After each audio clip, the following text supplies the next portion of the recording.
देखिए फूली फूली रोटी हो रही है। इस पहाड़ों पर 20 किलो 25 किलो लेकर के चढ़ना और उतरना इतना आसान नहीं है। यहाँ की लाइफ, पहाड़ी लाइफ स्टाइल जो रहती है बड़ी मेहनत वाली रहती है। सिर्फ वीडियो में बड़ा अच्छा लगता है। हमारे महाराज जी और ये इसी मंदिर में 3 साल से रह रहे हैं, खंडार देवता जी की सेवा कर रहे हैं। और जब से ये आया, मैं पहले आया था यहाँ पे, पूरा खंडार जैसा था मंदिर। महाराज जी भी आए होंगे, देखे होंगे कितना खंडार जैसा था। तो जी देखो 40 किलो 50 किलो के 40 किलो का इतने ऊपर लेकर के आ रही माता जी, बताओ हमसे नहीं उठेगा इतना। ओम नमः शिवाय। दोस्तों राधे राधे। मेरी नई वीडियो में आप सभी लोगों का फिर से स्वागत है। और आज मेरा विचार है कि नीचे खंडार देवता में एक महाराज जी रहते हैं, तो उनको मैं जो सामान कल लेकर के आया भंडारे से, कुछ सामान मैं वहाँ पे देने जाऊँगा। क्योंकि उन्होंने, जब मैं यहाँ पर आश्रम में आया था तो मेरे पास में कुछ भी नहीं था, मतलब राशन भी ना के बराबर ही था। तो वो 70 साल के हैं, अभी बुजुर्ग हो गए हैं। तो अभी मेरे लिए वो तेल आटा चावल इतनी दूर लेकर के आते थे। तो चलो आज जो थोड़ा बहुत है उसको मैं मेरी तरफ से भी बनता है, थोड़ा उनको दे कर के आऊँ। तो आज मैं थोड़ा सा राशन, थोड़ा सा और भी तेल साबुन जो भी है सब एक पार्सल बनाऊंगा, वहाँ पे उनके यहाँ पे दे कर के आऊँगा। तो ठीक है, आज देखते हैं क्या क्या होता है। अभी तो भोजन बनाते हैं, फिर उसके बाद में फिर जाएंगे 11 बजे तक वहाँ पर। आज गोभी और मटर की सब्जी बनाएंगे। ब्रह्मचारी जी सब्जी छील रहे हैं और यहाँ पे हमारे बंगाली बाबू अपनी तैयारी कर रहे हैं। अभी पता नहीं क्या करने जा रहे हैं, इतनी तैयारी शक के साथ में। और आटा गूँथ लिया हूँ, फिर रोटी बनाऊंगा। हाँ, ये जा रहे हैं पत्ता गोभी काटने के लिए। अब चूल्हे में लकड़ी जलाने के लिए पहले ये चीड़ की पत्तियाँ हैं, इसमें इकट्ठा करके रख लेते हैं एक साथ में। जब पतझड़ होता है तो बहुत सारी पत्तियां गिरती हैं, तो उसको ऐसे इकट्ठा कर लेते हैं, बोरियों में भर लेते हैं, और ये जलाने के बहुत अच्छा काम आती है। और फिर उसके बाद में अभी देखिए कल भी ये लकड़ी लेकर के आया ऊपर से जंगल से, और अब ये चलेगी लगभग 2-3 महीने, इतनी लकड़ी चल जाएगी। अब इसमें ये पतली पतली पहले लकड़ी डालेंगे, फिर उसके बाद में मोटी लकड़ी डालेंगे। पतली लकड़ी डाल दिया हूँ। अब माचिस लगाएंगे तो ये तुरंत जल जाएगा, क्योंकि ये चीड़ की जो पत्तियाँ हैं ये इसमें तेल भी पाया जाता है, और लकड़ी भी चीड़ की है तो ये भी थोड़ा तेल रहता है इसमें चीड़ में। आप देखेंगे कि यहाँ जो बड़े बड़े पेड़ हैं चीड़ के, उसमें ऐसे कट मारा जाता है और फिर उसमें से उसका गोंद जो निकलता है, और फिर वो काम आता है कि जो हवन सामग्री बनाने के लिए काम आती है। क्योंकि इसमें क्या तेल रहता है इसमें लकड़ियों में, तो उसकी वजह से जल्दी जलता है। और आग भी जंगल में इसी वजह से ज़्यादा लगती है, चीड़ की जो पत्तियां रहती हैं वो ज़्यादा आग को फैलाती हैं। देखिए कितनी तेज़ी से आग जल रही है चीड़ की पत्तियों और चीड़ की लकड़ियों की वजह से। और ये अभी राख हो जाएगा थोड़ी देर में, और थोड़े कोयले भी तैयार हो जाएंगे, फिर उसमें रोटी सेकेंगे। तब तक गोले बना लेता हूँ।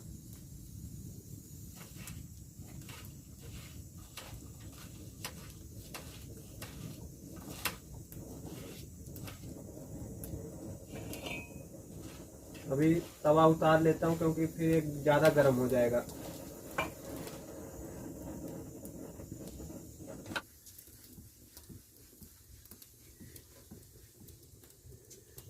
लकड़ी पे रोटी बनाना स्वास्थ्य के लिए बहुत लाभदायक रहता है, क्योंकि आजकल लोग क्या है, गैस पे ही रोटी बनाते हैं और उसी गैस के ऊपर ही सेक लेते हैं। तवे के ऊपर सेकते भी नहीं है। थोड़ा सा तवे के ऊपर सेका, फिर तवा उठा करके फिर गैस के ऊपर सेकते हैं, जो कि स्वास्थ्य के लिए बहुत हानिकारक है। और लकड़ी के ऊपर आप गांव में देखे होंगे, पहले उपले के ऊपर बनाते थे, जलाते थे, उपला जलाते थे, और फिर उसके बाद में रोटी बनाते थे। तो ये जो रोटी होती है लकड़ी की आंच पे जो बनी हुई रोटी रहती है, स्वास्थ्य के लिए बहुत ही लाभदायक रहती है। तो अगर अपने पास में सुविधा उपलब्ध हो तो लकड़ी पर ही भोजन बनाना चाहिए, क्योंकि आजकल जानते हैं गैस भी जो है कि 1100-1200 रुपये हो गया है एक गैस सिलेंडर का। और लकड़ी तो जंगल से बिन करके ले आओ और फिर ये फ्री में ही हो जाता है समझो। ठीक है, गांव में अगर नहीं मिल रहा है उतना लकड़ी तो गैस सिलेंडर का यूज कर सकते हैं। बाकी मेरे पास में गैस सिलेंडर वो 3.5 साल हो गया, अभी तक ख़त्म नहीं हुआ है, क्योंकि मैं ज़्यादा यूज करता ही नहीं, ज़्यादातर अपना भोजन लकड़ी पर ही बनता है।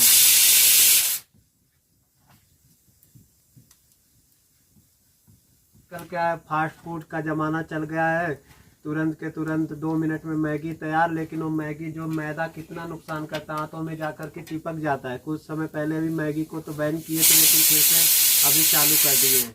जितने भी ये फास्ट फूड है उससे बचना चाहिए और अपना जो तुरंत के चक्कर में नहीं पड़ना चाहिए। थोड़ा टाइम लगाओ, आराम से भोजन बनाओ और खाओ, क्योंकि ये सब इतना ताम झाम इतना सारा कमाई कर किसके ले रहे हैं, अपने 2 रोटी खाने के लिए कर रहे हैं। अगर वो भी शांति से खा नहीं पाएंगे तो क्या करेंगे। तो इसलिए भोजन आराम से बनाना चाहिए और जहाँ तक हो सके लकड़ी का उपयोग करना चाहिए, चूल्हे का उपयोग करना चाहिए और जो है कि ये बाहर के भोजन से बचना चाहिए।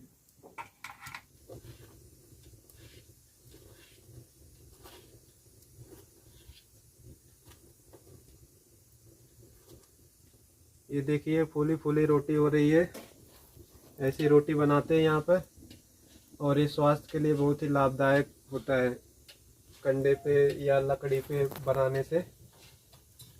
ये बोरी तैयार हो गई है, मुझसे जितना उठ सकता है उतना मैंने इसमें सब सामान रख लिया है। कपड़े हैं, कुछ मसाले हैं और ये पानी की बोतल है और भी सारी चीज़ें हैं।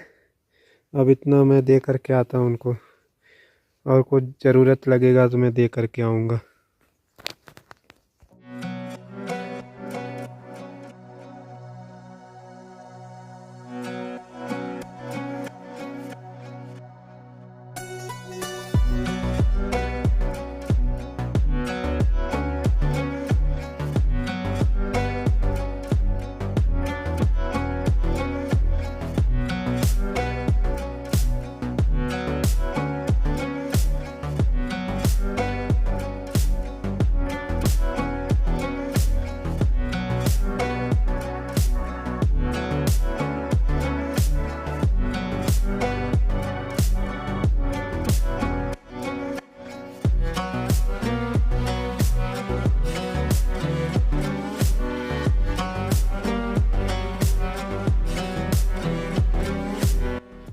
इस पहाड़ों पर 20 किलो 25 किलो लेकर के चढ़ना और उतरना इतना आसान नहीं है। यहाँ की लाइफ, पहाड़ी लाइफ स्टाइल जो रहती है बड़ी मेहनत वाली रहती है।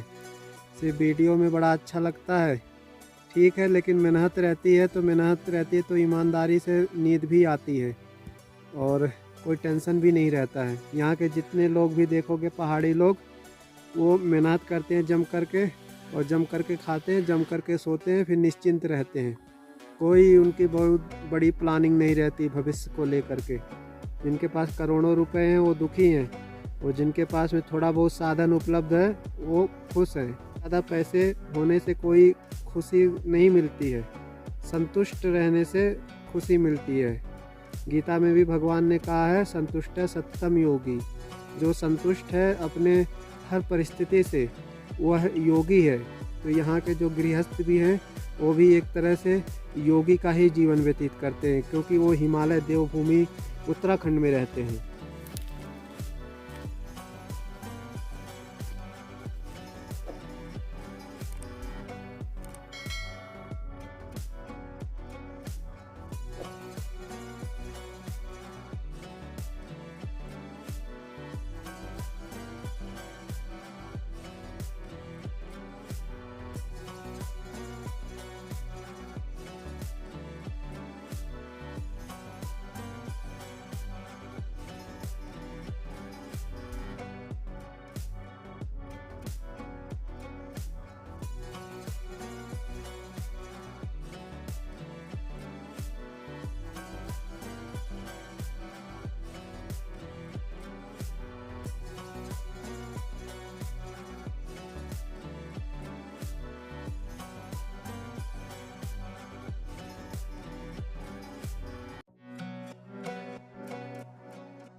हमारे महाराज जी। और ये इसी मंदिर में 3 साल से रह रहे हैं, खंडार देवता जी की सेवा कर रहे हैं। और जब से आए, मैं पहले आया था यहाँ पे, पूरा खंडार जैसा था मंदिर। महाराज जी भी आए होंगे, देखे होंगे कितना खंडार जैसा था ना। बहुत पूरा तेल तेल था पूरा रूम में। ये तो रूम तो ऐसे ही था, कबाड़ा जैसा था, बहुत कबाड़ा। अगर आप ईमानदारी से ईश्वर का भजन कर रहे हैं तो अगर आप जहाँ पे रहोगे अपने आप बरकत होती जाएगी। ये तो मूल जो है भगवान है। अगर आप भगवान की ईमानदारी से भक्ति कर रहे हैं, भगवान की ईमानदारी से सेवा कर रहे हैं, तब जो जाकर के अपने आप विकास होता रहता है। अगर आप सिर्फ विकास के पीछे पड़ते ना तो कुछ नहीं होने वाला था। अगर आप ईमानदारी से ईश्वर के पीछे पड़े तो मतलब जितना भी हो सका, जो भी आ रहा है, कोई समाधि थोड़ी लगाना है, जैसा भी हो सका उतना आपने किया। तो आप देखो ये मंदिर कितना चमक रहा, नहीं तो कभी कल्पना में भी नहीं था कि ऐसा बन पाएगा। खंडहर पड़े हुए दूसरे मंदिर, ये तो भगवान की भक्ति का ही प्रताप है ना जी। थोड़ा हमने गीता अध्ययन से यही ज्ञान प्राप्त पाया कि निष्काम कर्म योग करने से भी जो है, संन्यास योग में जाने से पूरा ये नहीं हुए, क्योंकि कर्म तो किए जाते हैं। निष्काम कर्म योग से जो है अच्छा होता है। एक जो मंदिर की भी हो गए, हमने क्यारियां बनाई, झाड़ी काटी, सौंदर्यीकरण किया, तो भक्ति में भक्तों में भगवान की भावना प्रकट हो गई। तो उन्होंने कुछ सहयोग किया कि अच्छा बना रहा है, तो हमने कहा अच्छा है तो थोड़ा इसके तो देखिए मेरे हिसाब से जैसा मुझे लगता है, सहयोग भी व्यक्ति उसी का करता है जब देखता है काम हो रहा है। अब खा पी करके सोए रहे तो बोले भाई ये कर दो, तो कोई नहीं करने आने वाला है। हम जब लगते हैं किसी चीज में, तो अगर वो सामने वाले पे काम दिखता है तब जाकर के वो सहयोग करता है। सार बात है, पहले स्वयं समर्पण की भावना ले आनी पड़ेगी, सेवा की भावना ले आनी पड़ेगी। बाकी देखा जाए तो गीता में भगवान ने तीनों योग को बराबर ही माना गया। योग मतलब क्या, देखिए गीता में कितनी बार योग योग योग योग का नाम आया। योग मतलब क्या है, अपने कर्म में कुशलता का नाम योग है। भगवान ने ही बोला है ना, अपने कर्म में कुशलता का नाम योग है। अगर आप जहां पर भी रह रहे हो उस जगह ऐसे कबाड़ा पड़ी रही और सिर्फ टाइम पास किए भगवान के नाम पे, तब तो कर्ज चढ़ता जाएगा। अगर हम कहीं रहे तो उस जगह का विकास होते रहना चाहिए, तभी तो यही तो सेवा हुई। नहीं ये मैं तो, और भी आपने राशन का बोला कि बाद में ले आना, जैसा भी होगा देखा जाएगा। तो ये काटो। ऊपर खंडार देवता के नीचे ये बाबा बालकनाथ मंदिर है, छोटा सा यहाँ पर। और अभी ये रास्ता नीचे जा रहा है, नीचे अब बसुंगा गांव में जाएंगे, वहाँ पर प्रधान जी से मिलना है। फिर उसके बाद में उसी रास्ते से ऊपर जोगड़ गांव की तरफ चलेंगे।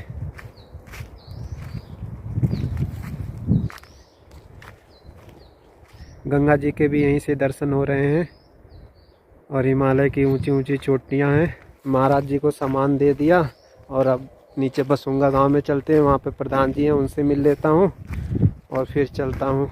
तो जी देखो 40 किलो 50 किलो का 40 40 किलो का इतने ऊपर लेकर के आ रही माता जी, बताओ हमसे नहीं उठेगा इतना। ये तो छोटा है, इससे बड़े बड़े लाते हैं 50-50 किलो का। ये कितना, आजा आजा आजा आजा आजा आजा आजा आजा। कहाँ तो मेरे को डर लग जाती है। इसका दोस्त चला गया ना अब। हाँ वही तो उसके दोस्त है। जा जा, सामने की व्यू से। वो अभी सामान दे करके आया और वो हमारे आश्रम से लगभग 1 किलोमीटर दूर रहते हैं, बसुंगा गांव पड़ता है। वहाँ पे खंडार देवता मंदिर है, वहाँ पर वो रहते हैं। तो उनको सामान दिया और पूरा गांव के बीच से अभी होते हुए अभी पहुँचा हूँ आश्रम में। तो बस मेरा यही कहना है कि कभी भी कोई भी ज़रूरतमंद मिले, कोई अगर आप हिमालय साइड में आ रहे हैं या कहीं पर भी जा रहे हैं, कोई ऐसा साधु महात्मा दिख गया या कोई भी ऐसा गरीब मंद दिख गया, तो अपनी तरफ से जितना हो सके उसकी मदद करिए। और जितना हम उसको देंगे, और वापस देने वाला तो है ही ईश्वर, वो आपको वापस उतना मिलेगा। ये सब एक चक्र है, जो दोगे वही पाओगे, जो खेत में आप बीज डालोगे वही उगेगा। तो यही आज का लेसन था कि हमसे जितना बन सके उतना लोगों की मदद करनी चाहिए। ठीक है, और जिन्होंने भी अभी तक हमारे चैनल को सब्सक्राइब नहीं किया है तो चैनल को सब्सक्राइब करें। और भी आने वाली वीडियो में ऐसे संत महात्माओं के वार्तालाप भी हम आपको सुनवाएंगे अपनी वीडियो में। तो चैनल को सब्सक्राइब ज़रूर करें और बेल आइकन ज़रूर प्रेस करें ताकि ऐसी वीडियो आप तक पहुंचती रहे। ठीक है दोस्तों, इस वीडियो में बस इतना ही। मिलते हैं फिर किसी नई वीडियो में। तब तक के लिए हर हर महादेव, जय श्री राधे।